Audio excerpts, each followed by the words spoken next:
Hello, আমি S রায়। আমি বিশ্বাস করি গান বাজনা কিন্তু শুধুমাত্র সুর বা কথা থেকেই হয় না, হয় মানুষের অনেক অন্তরের আবেগ এবং অনুভূতি থেকে। জীবনে অনেক খারাপ মুহূর্ত, খারাপ অভিজ্ঞতা এবং খারাপ সময় অনেক কাছ থেকে দেখেছি এবং অনুভব করেছি। তাই সর্বদা চেষ্টা করি এমন কিছু করতে এবং এমন কিছু মুহূর্তের সৃষ্টি করতে যেখানে সাধারণ মানুষ এবং আপনারা আপনাদের নিজেদের একদম অন্তরের গল্পের সঙ্গে আমাকে উপলব্ধি করতে পারেন। আসলে দেখলে কিন্তু আমার পথ চলাটাও খুব একটা সহজ ছিল না। একটা ছোট্ট গ্রাম থেকে উঠে এসে অন্তরের অনেক স্বপ্ন নিয়ে সেখান থেকে এগোতে গিয়ে অনেক বাধা, অনেক খারাপ সময় এগুলো কিন্তু ফেস করতে হয়েইছে।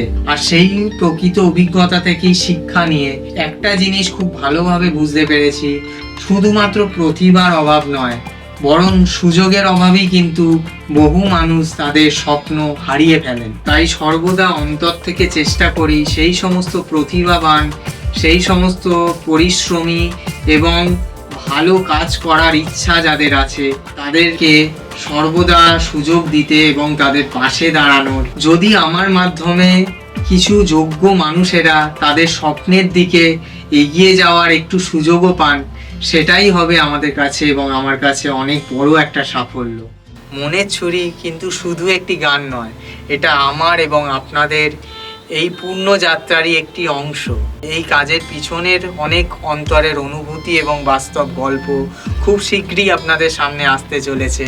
তাই আপনারা অবশ্যই সঙ্গে থাকবেন। কিছু ভালো এবং পূর্ণ কাজে আপনাদের সাহায্যের হাত বাড়িয়ে আপনারাও এই পূর্ণ যাত্রার অংশ হয়ে যান। আশা করব আগামী দিনে এই রকমই কিছু প্রকৃত কাজের মাধ্যমে আমরা আবার সেই স্বর্ণ দিনে পরিণত করতে পারবো। মনের ছুরির মতন এই রকমই কিছু কাজ দিয়ে আপনাদের মন জয় এবং হৃদয়ে স্থান করে নিতে পারবো আমাদের প্রকৃত এই অন্তরের পূর্ণ চেষ্টার মাধ্যমে। Thank you so much. Hello friends, আমি স্নেহা। নমস্কার। আমার জীবনের কিছু না বলা কথা এবং কিছু উপলব্ধি নিয়ে আপনাদের সাথে শেয়ার করতে চলে এসেছি। আমার জীবন থেকে আমি যেটা উপলব্ধি করেছি, অনেক সময় নিজের স্বপ্নের জন্য নিজের বাড়ি, নিজের চেনা মানুষ, নিজের কমফর্ট জোন ছেড়ে বেরিয়ে আসতে হয় এবং সবসময় সেই পথটা চলা কিন্তু সহজ ছিল না। অনেক একাকিত্ব, অনেক না বলা কথা, অনেক মুহূর্ত থাকে, কিন্তু সবসময় আমাকে যেটা এগিয়ে নিয়ে এসছে, আমি বারবারই বলি, সেটা হচ্ছে আমার স্বপ্নের প্রতি আমার বিশ্বাস। আমি আমার স্বপ্নকে বিশ্বাস করেছি, সেই জন্য হয়তো এতদূর এগোতে পেরেছি এবং মনের ছুরি সেই যাত্রারই একটি অংশ। খুব শিগগিরই আমি আসছি আমার জীবনের কিছু গল্প আপনাদের সাথে শেয়ার করতে। হয়তো এই গল্প শুনে আরও একজন কেউ এগিয়ে আসবে তার স্বপ্নের পথে চলার জন্য। থ্যাংক ইউ, ধন্যবাদ। হ্যালো জনগণ, শোনেন টিয়া মন, আমি আর রিপন।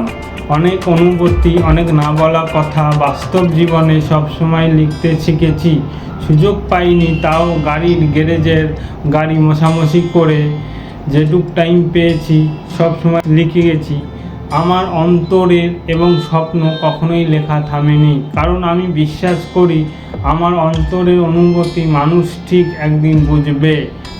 খুব শিগগিরই আসছে মনের ছুরি আপনাদের সাথে ভাগ করে নিতে। মনের ছুরি অবধি আসাটা খুব একটা সহজ ছিল না। আমাদের অন্তরে কষ্ট খুব শিগগিরই আপনারা দেখতে পাবেন, তাই আমাদের সঙ্গে থাকবেন।